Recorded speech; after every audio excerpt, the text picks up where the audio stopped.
Hello मेरे प्यारे प्यारे दोस्तों, तो स्वागत है आपका केवी एजुकेशन पर। और जो चैप्टर हम पढ़ने जा रहे हैं उसका नाम है बायोटेक्नोलॉजी एंड इट्स एप्लीकेशन। और ये है मेरा थोबड़ा। तो बिना एक भी सेकंड वेस्ट किए स्टार्ट करते हैं अपना चैप्टर। और ये नोट्स जिसको भी चाहिए लिंक डिस्क्रिप्शन में मिल जाएगा, कमेंट भी पिन करवा दूंगा।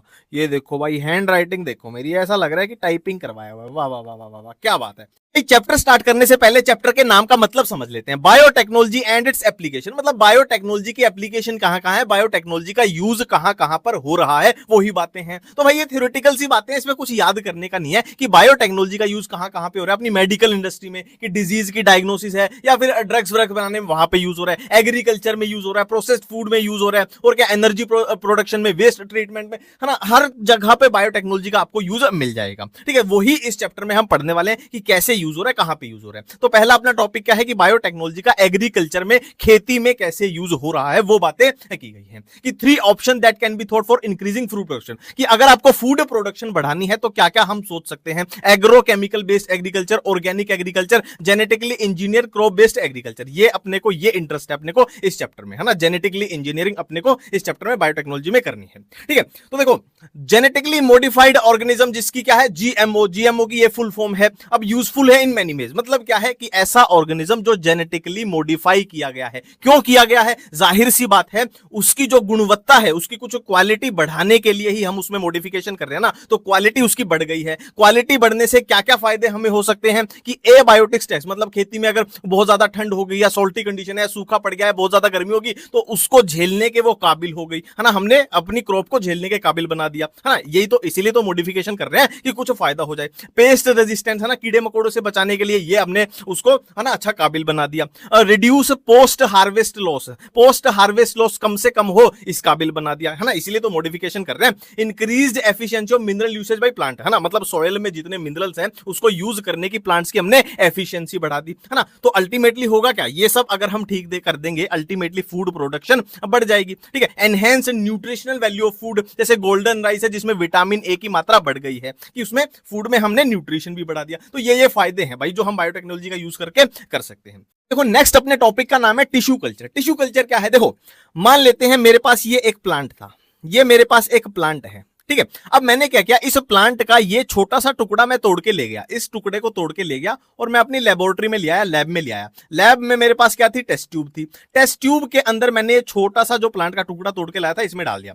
ठीक है, अब इसमें मैंने उसको अच्छे खासे न्यूट्रिएंट दिए, कि एक प्लांट को ग्रो करने के लिए जो न्यूट्रिएंट चाहिए थे वो मैंने इसको प्रोवाइड करा दिए। और मैंने यहाँ पे स्टेराइल कंडीशन प्रोवाइड करी, कि किसी तरह की कंटेमिनेशन, किसी तरह का संक्रमण ना हो पाए, मैंने स्टेराइल कंडीशन इसको प्रोवाइड कराई। तो इस प्लांट से, ये जो टुकड़ा तोड़ के लाया था, इससे मैं लैब में इन विट्रो कंडीशन में टेस्ट ट्यूब में ग्रो करके सेम ऐसे का ऐसा नया प्लांट में बना सकता हूं, नया प्लांट में बना सकता हूं। ठीक है, तो वही टिश्यू कल्चर अपनी टेक्निक है। ठीक है, तो जो ये छोटा सा टुकड़ा मैं तोड़ के लाया था, इस प्लांट से मैं छोटा सा टुकड़ा तोड़ के लाया था, तो इसी टुकड़े को क्या बोला है, एक्स प्लांट बोला है। और इस एक्स प्लांट से नया प्लांट तैयार हो सकता है। ठीक है, तो देखो एक छोटे से टुकड़े से पूरा नया प्लांट तैयार हो गया, उसी को क्या बोल दिया गया है, उसी कैपेसिटी को totipotency, this capacity to generate a whole plant from explant. Explant क्या था, वो छोटा सा टुकड़ा जो तोड़ के लाए थे। ठीक है, अब producing thousands of plant through tissue culture, मतलब यही टेक्निक यूज करके बहुत सारे हजारों प्लांट बना लिए जाए, उसको माइक्रो प्रोपगेशन बोला जाता है। ठीक है, अब जाहिर सी बात है, जो भी ये थाउजेंड्स ऑफ प्लांट बनेंगे ये बिल्कुल ही आइडेंटिकली सिमिलर होंगे, बिल्कुल जेनेटिकली आइडेंटिकल होंगे, एक दूसरे के क्लोन्स होंगे, इसलिए इनको सोमा क्लोन्स बोलते जाएंगे। बिल्कुल ही जेनेटिकली आइडेंटिकल होंगे एक दूसरे के,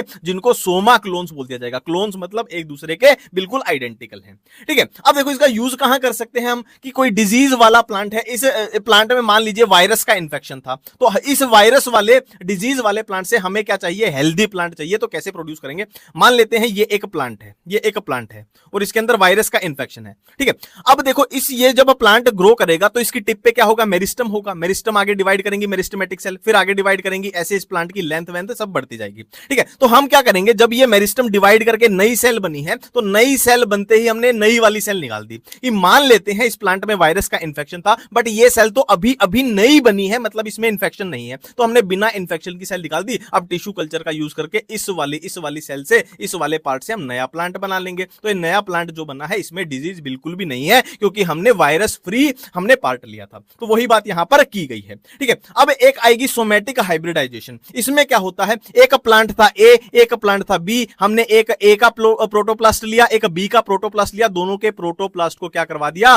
फ्यूज करवा दिया। इसी को क्या बोलते हैं, सोमेटिक हाइब्रिडाइजेशन। और जो बन जाएगा रिजल्ट उसको सोमेटिक हाइब्रिड हम बोल देंगे। हाइब्रिड वर्ड ही इसके लिए यूज होता है कि है ना, मिला दिया गया है दो चीजों को। ठीक है, नेक्स्ट हमारा टॉपिक है बीटी कॉटन। देखो बीटी कॉटन को रटने से अच्छा है वर्ड बाय वर्ड चलना है, मेरे साथ चलना है, सारी एनसीईआरटी आपके कवर हो जाएगी। देखो ये कॉटन वर्ड कहां से आया है, जाहिर सी बात है कॉटन से आया है, कॉटन के प्लांट से आया है। ये बीटी वर्ड कहां से आया है उस पर ध्यान देते हैं। देखो बीटी का मतलब होता है एक बैक्टीरिया का नाम है, ये बी फॉर क्या है, बैसिलस, टी से क्या है, थ्यूरिनजेनेसिस। तो बैसिलस थ्यूरिनजेनेसिस बीटी का मतलब होता है और ये एक बैक्टीरिया है। अब इस बैक्टीरिया के अंदर क्या होता है, एक टॉक्सिन की प्रोडक्शन होती है। अब ये टॉक्सिन बीटी के अंदर बना है तो इसको बीटी टॉक्सिन बोल दिया जाता है। और ये टॉक्सिन असल में होता क्या है, एक प्रोटीन होता है। और प्रोटीन भी कैसा होता है, इंसेक्टिसाइडल। साइडल मतलब होता है किल करना, इंसेक्टी मतलब इंसेक्ट को, मतलब ये टॉक्सिन एक प्रोटीन है जो इंसेक्ट को मार गिराता है। किसने रिलीज किया है, जाहिर सी बात है बीटी यानी बैसिलस थ्यूरिनजेनेसिस ने। ठीक है, अब देखो जाहिर सी बात है ये एक प्रोटीन है। ठीक है, बीटी टॉक्सिन एक प्रोटीन है, तो इस प्रोटीन के लिए कोड करने के लिए कोई जीन भी इसमें प्रेजेंट होगा, है ना। हर प्रोटीन कैसे बनता है आपने देखा है ना, ट्रांसक्रिप्शन के बाद जो ट्रांसलेशन होती है, हर प्रोटीन को बनने के लिए उसके लिए एक जीन होता है ना जो कोड करता है। तो इस प्रोटीन के लिए जीन कोड करेगा, उसको बीटी टॉक्सिन जीन बोल देंगे। ठीक है, ऐसा जीन जो बीटी टॉक्सिन के लिए कोड करता है वो बीटी टॉक्सिन जीन हो गया, सीधी बात है। ठीक है, अब आपको एक सवाल पूछना चाहिए कि अगर इस बैक्टीरिया के अंदर ये टॉक्सिन प्रेजेंट था तो इस टॉक्सिन ने इस बैक्टीरिया को क्यों नहीं मारा। ठीक है, उसका रीजन क्या है, देखो ये वही चीजें हैं कि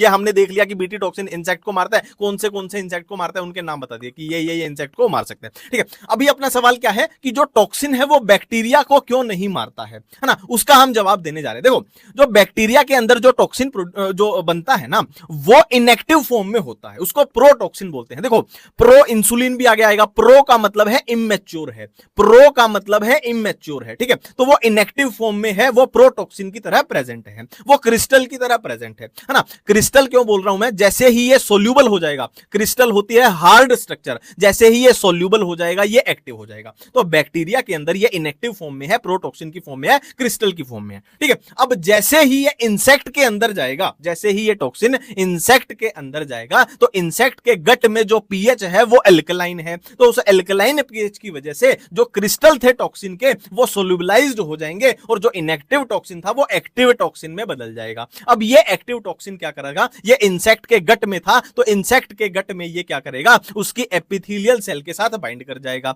एपिथेलियल सेल के साथ बाइंड करने के बाद क्या करेगा, वहां पर ये पोर्स क्रिएट कर देगा, फिर सेल स्वेलिंग होगी, फिर सेल लिसिस होगी और फिर इंसेक्ट की अल्टीमेटली डेथ हो जाएगी। ठीक है, अब देखो इसका यूज हम कहां कर सकते हैं, मेरे पास, मैं खेती करता हूं, मैं कपास की खेती करता हूं, कपास मतलब कॉटन। ठीक है, तो मैं कॉटन प्लांट कपास की खेती करता हूं। अब मेरे साथ खेती में नुकसान क्या हो रहा था कि कोई इंसेक्ट आता और मेरी कपास को नुकसान पहुंचाता, इंसेक्ट आया और खेती को नुकसान पहुंचाता, तो अल्टीमेटली किसान का नुकसान हो रहा था। तो अपने को करना क्या है, उन इंसेक्ट जो आ रहे हैं इसको खाने, उनसे अपने को निजात चाहिए। और इंसेक्ट को कौन मार सकता है, अपना बीटी टॉक्सिन मार सकता है। बीटी टॉक्सिन में क्या है भाई, ये बीटी टॉक्सिन जीन है। तो हम एक काम करते हैं कि ये वाला जीन, कि ऐसा जीन जो बीटी टॉक्सिन बना सकता है, ये वाला जीन उठा के इस कॉटन प्लांट में डाल देते हैं। अब इसके अंदर अगर जीन आ गया तो ये जीन क्या करेगा, टॉक्सिन बनाएगा। अब इंसेक्ट इसको खाने आएगा तो इंसेक्ट मर जाएगा। तो इसी को बीटी कॉटन बोल दिया गया कि बैसिलस थ्यूरिनजेनेसिस, ये बीटी आ गया और ये कॉटन आ गया, दोनों को मिला दिया है।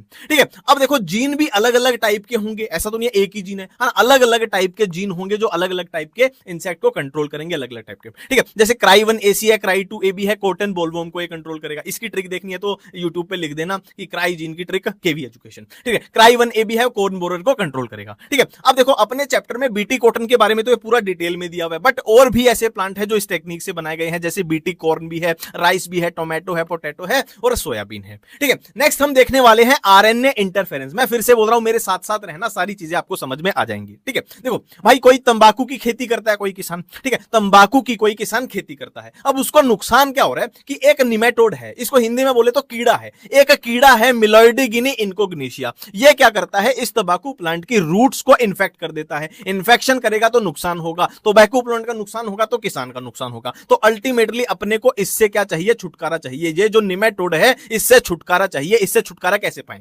देखो, सबसे पहले हमें समझना पड़ेगा ये जो निमेटोड है ये इन्फेक्शन करता कैसे है। वही कॉन्सेप्ट चलेगा, पहले भी वही कॉन्सेप्ट, अब भी वही, ट्रांसक्रिप्शन ट्रांसलेशन, ट्रांसक्रिप्शन ट्रांसलेशन। कि भाई देखो, इंसेक्ट का ये जो निमेटोड है, ये जो निमेटोड है, इंसेक्ट गलती से बोल दिया क्योंकि इंसेक्ट तो भाई अर्थ्रोपोडा में आता है, निमेटोड है, ठीक है। तो ये जो निमेटोड है डीएनए से मैसेंजर आरएनए बनाएगा, मैसेंजर आरएनए से प्रोटीन बनाएगा और ये प्रोटीन फिर इन्फेक्शन करेगा। याद करो, हम जब जेनेटिक्स में पढ़ते हैं ये क्या है, ट्रांसक्रिप्शन है, ये क्या है, ट्रांसलेशन है। तो अपने को करना क्या है, ये जो मैसेंजर आरएनए बनी है, ये जो मैसेंजर आरएनए बनी है, अगर हम इसके साथ इंटरफेयर कर दें, इसको साइलेंस कर दे, तो आगे ये प्रोसेस तो चल ही नहीं पाएगी, ना प्रोटीन बन पाएगा ना इन्फेक्शन हो पाएगा। तो हमने आरएनए के साथ इंटरफेयर किया है, इसीलिए टॉपिक का नाम क्या है, आरएनए इंटरफेरेंस, ठीक है। तो इसके साथ अपने को इंटरफेयर करना है तो ये प्रोसेस पूरी रुक जाएगी, ठीक है। तो हमने कैसे किया, देखो, हमने निमेटोड स्पेसिफिक जीन डाल दिया। मतलब स्पेसिफिक जीन मतलब ऐसा जीन जो उस निमेटोड को साइलेंस कर पाए, निमेटोड स्पेसिफिक जीन। क्या यूज करके, वेक्टर क्या यूज करेंगे, एग्रोबैक्टीरियम। देखो याद रखना, प्लांट की बात हो रही तो एग्रोबैक्टीरियम यूज किया जाएगा, एनिमल्स की बात हो रही होगी तो कौन, रेट्रोवायरस यूज किया जाएगा, ठीक है। तो आगे हम देखेंगे एनिमल्स की बात जब होगी, जब रेट्रोवायरस यूज किया जाएगा, और प्लांट में वेक्टर कौन है, एग्रोबैक्टीरियम यूज किया जाएगा, ठीक है। तो निमेटोड स्पेसिफिक जीन हमने इंट्रोड्यूस कर दिया किसमें, टोबैको प्लांट में। उसने अपना डीएनए से क्या है, फिर आरएनए बना ली। आरएनए कैसी, डबल स्टैंडर्ड आरएनए बना ली, एक सेंस आरएनए, एक एंटी सेंस आरएनए। अब देखो, जो ये निमेटोड की मैसेंजर आरएनए थी, देखो इसी मैसेंजर आरएनए को मैंने यहां पर लिख दिया है, इसी प्रोसेस को, है ना।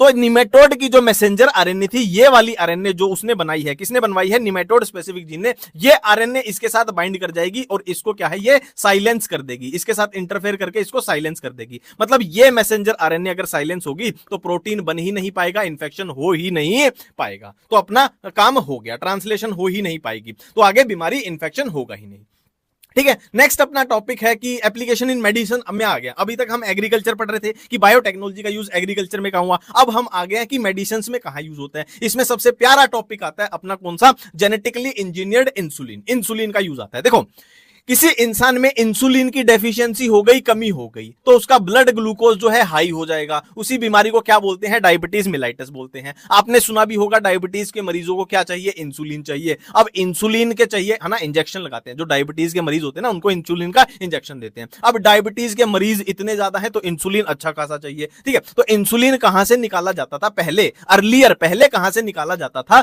कैटल्स, पिग्स, यहां से, इनके पेनक्रियास से निकाला जाता था। तो जाहिर सी बात है, कैटल्स हैं, पिग्स हैं, ये एक एनिमल सोर्स है। मतलब क्या है, अगर कैटल, पिग, इनके पेनक्रियास से इंसुलिन जो निकला है वो किसी पेशेंट को दिया गया तो कुछ पेशेंट में उनके खिलाफ एलर्जी हो सकती है। क्यों हो सकती है, क्योंकि भाई एनिमल सोर्स है, तो इनको जो मरीज की बॉडी होगी वो एक फॉरेन प्रोटीन की तरह ट्रीट, फॉरेन पार्टिकल की तरह ट्रीट करेगी और उसके खिलाफ एक्शन लेगी। तो भाई अब अपना लक्ष्य क्या है कि अपने को इंसुलिन तो चाहिए ही चाहिए, वो भी बहुत भारी मात्रा में चाहिए, है ना। और कहां से, एनिमल सोर्स से नहीं चाहिए, ऐसी जगह से चाहिए कि एलर्जी ना हो पाए, सब पेशेंट को नॉर्मल कंडीशन रहे, ठीक है। तो ये समझने से पहले हमें इंसुलिन का स्ट्रक्चर देखना पड़ेगा। देखो, इंसुलिन भी ऐसे ही होता है, पहले इमैच्योर फॉर्म में होता है, फिर मैच्योर होके वो, है ना, ये इंसुलिन में कन्वर्ट हो जाता है। कि प्रो इंसुलिन था, फिर ये मैच्योर होके इंसुलिन में कन्वर्ट हो जाता है। फर्क क्या है, देखो, प्रो इंसुलिन में आपको 3 चेन दिखाई देंगी, एक ए, एक ये बी, एक सी, एक ए, एक बी, एक सी, 3 चेन आपको दिखाई देंगी। और जैसे ही इंसुलिन मैच्योर होगा, ये जो सी चेन है ये रिमूव हो जाएगी और सिर्फ ए और बी रह जाएगी। और चेन्स आपस में किससे जुड़ी हुई है, डाइसल्फाइड बॉन्ड से जुड़ी हुई है, ठीक है। मैच्योर इंसुलिन में हुआ क्या है, सिर्फ ए और बी चेन रह गई है, सी चेन को हमने रिमूव कर दिया है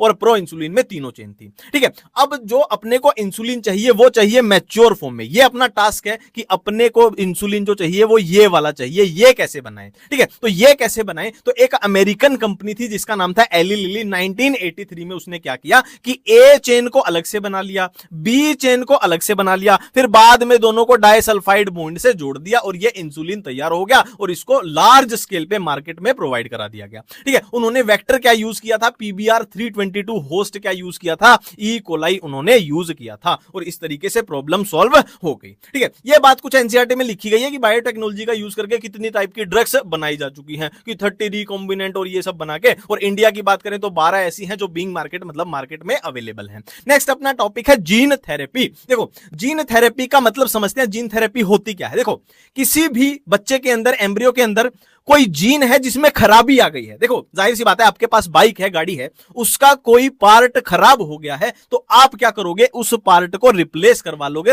नॉर्मल पार्ट से। ऐसे ही है, किसी के अंदर, किसी इंडिविजुअल के अंदर कोई जीन है जो खराब हो गया है या फिर डिलीटेड, मतलब है ही नहीं, तो आपने रिप्लेस करवा लिया उसको नॉर्मल जीन से, फिर वो नॉर्मल फंक्शन करेगा। तो पहला case, first clinical case gene therapy का कब दिखाई दिया? ADA deficiency in 4 year old girl 1990। ये भाई याद रखना कि पहला क्लिनिकल केस कब हुआ था? 1990 में। किसमें? 4 साल की बच्ची में, है ना। और किस चीज का केस था? एडीए डेफिशिएंसी, मतलब एडीए की डेफिशिएंसी थी। एडीए क्या होता है वो समझना पड़ेगा। एडीए होता है एडिनोसाइन डी अमाइनेज, ये इसकी फुल फॉर्म है। एडीए, ये इसकी फुल फॉर्म है। ये काम क्या करता है? Crucial for immune system. अब थोड़ा सा समझते हैं। देखो, एडीए अपने को चाहिए इम्यूनिटी के लिए। अब किसी इंसान में अगर एडीए की कमी हो जाए तो क्या उसका इम्यून सिस्टम कमजोर हो जाएगा? बिल्कुल हो जाएगा, और अंत में, है ना, काम खराब हो जाएगा। तो एडीए के लिए जो जीन काम करता है, एडीए को जो जीन कोड करता है, वो जीन में अगर गड़बड़ी आ जाए तो एडीए की डेफिशिएंसी हो जाएगी। इसी प्रॉब्लम को हम दूर करना चाहते हैं। तो भाई बहुत सारे तरीके हैं, जैसे bone marrow transplantation, enzyme replacement therapy, but इनके साथ प्रॉब्लम क्या है? ये नॉट कंप्लीटली क्योरेबल नहीं है। देखो भाई, as a first step towards gene therapy, देखो अपना मकसद समझो क्या है कि एडीए की कमी हो गई है। क्यों हो गई है? क्योंकि एडीए के लिए जो जीन कोड कर रहा था, इस जीन में गड़बड़ी आ गई है, तो हमें ये जीन उसके अंदर डाल देना है, पेशेंट के अंदर। तो ये जीन क्या करेगा? एडीए की प्रोडक्शन कराता रहेगा और उसकी कमी पूरी हो जाएगी। तो कैसे करेंगे? देखो, किसी पेशेंट है, कोई पेशेंट है जिसमें एडीए की कमी है, उसके ब्लड में से हमने क्या किया? लिम्फोसाइट निकाल ली। लिम्फोसाइट क्या होती है? एक तरह की डब्ल्यूबीसी होती है, ब्लड की सेल है, ठीक है। ये लिम्फोसाइट हमने निकाल दी। अब हमने बाहर से जो एडीए के लिए जीन था, ये एडीए के लिए जीन है, एडीए सीडी, यानी ये क्या है? एडीए के लिए जीन है। अब हमने बाहर से इस जीन को इस लिम्फोसाइट पे डाल दिया। इस लिम्फोसाइट पे जीन डाल दिया तो ये क्या बन जाएगी? जेनेटिकली इंजीनियर्ड लिम्फोसाइट ये बन जाएगी, ठीक है। और इस लिम्फोसाइट को हमने दोबारा पेशेंट के ब्लड में डाल दिया, जिसके पास ये, है ना, जीन है जो एडीए बनाता रहेगा। अब गड़बड़ होगी क्या? ये कुछ दिन के लिए तो काम करेगा, पर लिम्फोसाइट की कुछ लाइफ साइकिल है, कुछ लाइफ स्पैन है। जैसे आरबीसी 120 दिन के बाद मर जाती है, तो जाहिर सी बात है लिम्फोसाइट भी कुछ दिन के बाद मर जाएगी। तो ये जो लिम्फोसाइट थी कुछ दिन के बाद मर जाएगी, तो फिर दोबारा से इस पेशेंट में कमी होने लग जाएगी। तो हमें बार बार ये प्रोसेस रिपीट करनी पड़ेगी। ये पंगा हो गया। बट वो क्या बोल रहे हैं कि अगर हम एम्ब्रियोनिक स्टेज पे, देखो अल्टीमेटली ब्लड की सेल्स बनती कहां है? लिम्फोसाइट है, आरबीसी है, बनती कहां है? बोन मैरो में बनती हैं। तो अगर हम एम्ब्रियोनिक स्टेज पे बोन मैरो में ही ये डाल दें, तो बोन मैरो से जो भी सेल बन के आएंगी उनके पास ये एडीए होगा और वो नॉर्मल काम चलता रहेगा, ठीक है।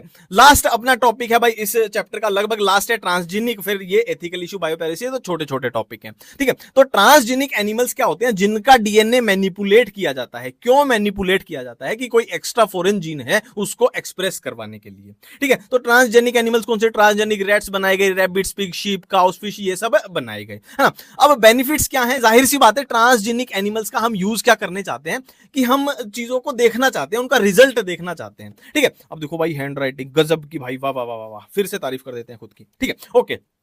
तो भाई यूज कैसे करना चाहते हैं? मान लेते हैं आपने कोई प्रोडक्ट बनाया, कोई दवाई बनाई, ठीक है, आपने कोई वैक्सीन बनाई, कोई दवाई बनाई। अब आप उस वैक्सीन को, ऐसा तो नहीं है ना इंसानों के ऊपर डायरेक्ट ट्राई कर लोगे कि अगर उसके कुछ नुकसान भी हैं वो इंसानों में आगे तो गड़बड़ हो जाएगी। तो भाई हम कुछ ऐसे एनिमल बना लेते हैं जिनके ऊपर रेट्स, मान लो चूहे ले लिए, तो चूहों के ऊपर टेस्ट कर करके देखते रहेंगे उनका क्या रिजल्ट आएगा। वही सब बातें यहाँ पे थ्योरेटिकल सी लिखी गई है ना, वही बातें लिखी गई है। डिजीज में अपना यूज कर सकते हैं, है ना, स्टडी ऑफ जीन की स्टडी यूज कर सकते हैं, क्योंकि उसके रिजल्ट क्या होंगे? वैक्सीन सेफ्टी हो गई, है ना, केमिकल सेफ्टी हो गई, टॉक्सिसिटी की कितना उसका टॉक्सिसिटी है, वो सब, है ना। जाहिर सी बात है इंसानों पे तो यूज नहीं कर सकते ना, इसलिए जानवरों पे यूज कर लेते हैं, वही बात है। Alpha 1 antitrypsin used to treat emphysema. एक ये याद रख लेना भाई, ये इंपॉर्टेंट है कि फर्स्ट ट्रांसजेनिक काउ कब बनाई गई? 1997 में। नाम क्या था? रोजी। और इसकी खास बात क्या थी कि इसका दूध न्यूट्रिशनली ज्यादा बैलेंस्ड था। क्यों बैलेंस था? क्योंकि इसके दूध में क्या ज्यादा था? प्रोटीन अच्छा था। कौन सा? ह्यूमन अल्फा लैक्टोल्बिनुइन 2.4 ग्राम पर लीटर, ये प्रोटीन की मात्रा थी। ठीक है, नेक्स्ट अपना है भाई एथिकल इशू। एथिकल इशू नाम से ही पता लग रहा है कि एक कमेटी बना दी गई कि GEAC, genetically engineering approval committee. ये कमेटी क्या करती है बेसिकली, देखो मान लेते हैं मैं बहुत बड़ा साइंटिस्ट बन गया, मैंने अपने घर में ही लैब बना ली और मैंने कोई है ना बायोटेक्नोलॉजी का यूज करके कोई प्रोडक्ट बना दिया। अब मैं बोल रहा हूं मैं इस प्रोडक्ट को बेचूंगा, है ना, तो ऐसे आप डायरेक्टली नहीं बेच सकते। आप कोई भी जेनेटिक मॉडिफिकेशन करते हो तो आपको अप्रूवल लेना पड़ेगा। अप्रूवल, जाहिर सी बात है यार, उसका क्या रिजल्ट होगा वो अप्रूव होना जरूरी है ना, कि उसका नेगेटिव इफेक्ट हो गया, मैंने तो बेच दिया, अब लोगों में उसका नेगेटिव इफेक्ट हो गया तो गड़बड़ हो जाएगी ना। तो इसके लिए एक सबको देख रेख करे ये एक कमेटी बनाई गई। ठीक है, बायो पायरेसी, देखो बायो मतलब लिविंग ऑर्गेनिज्म, पायरेसी मतलब पायरेसी, लिविंग ऑर्गेनिज्म की पायरेसी हो रही है बेसिकली। ठीक है, अब वही है बायो पायरेसी की डेफिनेशन तो वही है, बिना परमिशन के आप किसी की चीजें यूज कर लो, है ना, वही बात है। इसका एग्जाम्पल क्या है, देखो अब देखो इंडिया में राइस की कितनी है, 2 लाख वैरायटी है, बासमती की 27 वैरायटी है।